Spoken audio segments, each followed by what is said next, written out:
Welcome students to the online class. We are doing graphical representation of class 9 from the chapter motion, right? And we have completed velocity time graph, displacement time graph. So today's class will be on acceleration time graph. Okay, so I hope that you have seen the previous video. So if you have not seen the previous video, if you don't know velocity time graph, if you don't know displacement time graph, then watching this video will be waste of time. So it's my request you watch the previous video and then come to this video. Okay, so basically how to draw the graph, the methods of graphical representation, calculating slope, calculating area, what can we get. So those everything, all detailed study we have done for velocity time graph and for displacement time graph. Acceleration time graph, for acceleration time graph we will be doing the graph when the object is stationary, when the object is moving with a uniform acceleration, when the object is moving with uniform retardation, when the object is moving with non-uniform acceleration, right? We have done the comparative studies as well in the previous video.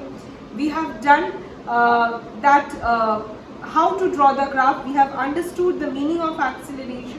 So here I will just explain you all these 4 things, and then this will be end to your chapter graphical representation. Still more practice needs required, right? And please keep on attending your online classes, because there you will get more numericals. Okay, so let us start.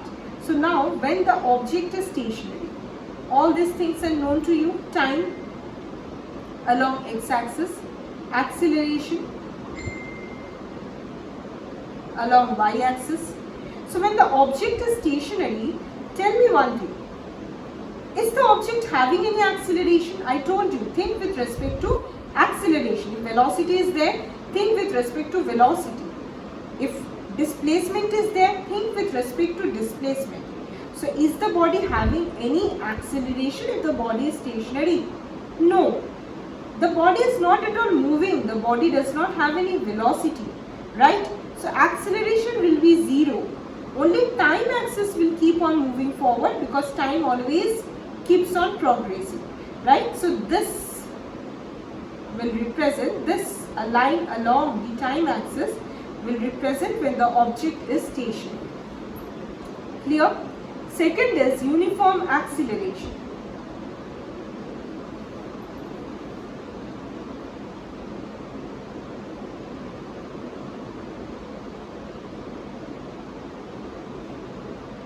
Uniform acceleration means what? What do you mean by uniform acceleration? The acceleration is uniform, right? That means the acceleration is not changing with time. So if the car is moving with an acceleration of 20 meter per second square, it will keep on moving with this acceleration throughout its journey. So you need to think with respect to acceleration. Is my acceleration changing? No. So the acceleration is constantly 20 meter per second square. So it will be parallel to time axis. Now if you draw velocity time graph, then what do you get? Okay. In that case, what do you get? If you remember, if you have to plot uniform acceleration in velocity time graph, you get a straight line passing through the origin, right? Because velocity is increasing uniformly. But here, no change in acceleration. Constant acceleration, straight line through time axis. Okay, only time is moving forward. Next we have uniform retardation.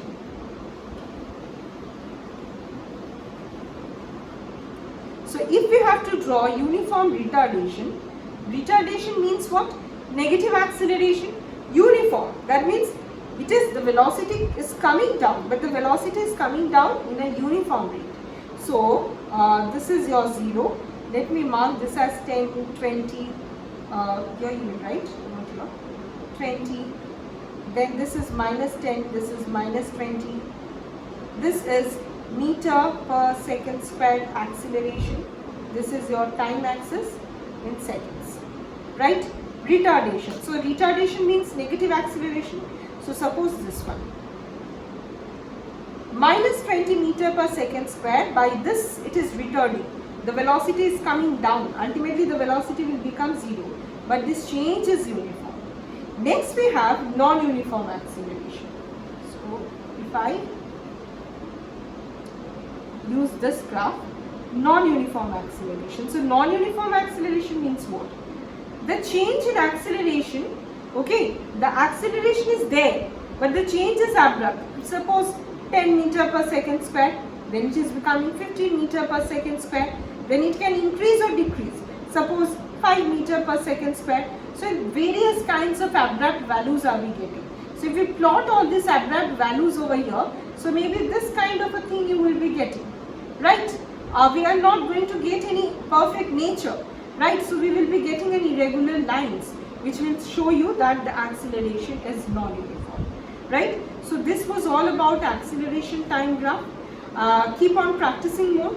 Now I will show you one more thing before I end, that if you have to find out velocity from acceleration time graph, calculating velocity.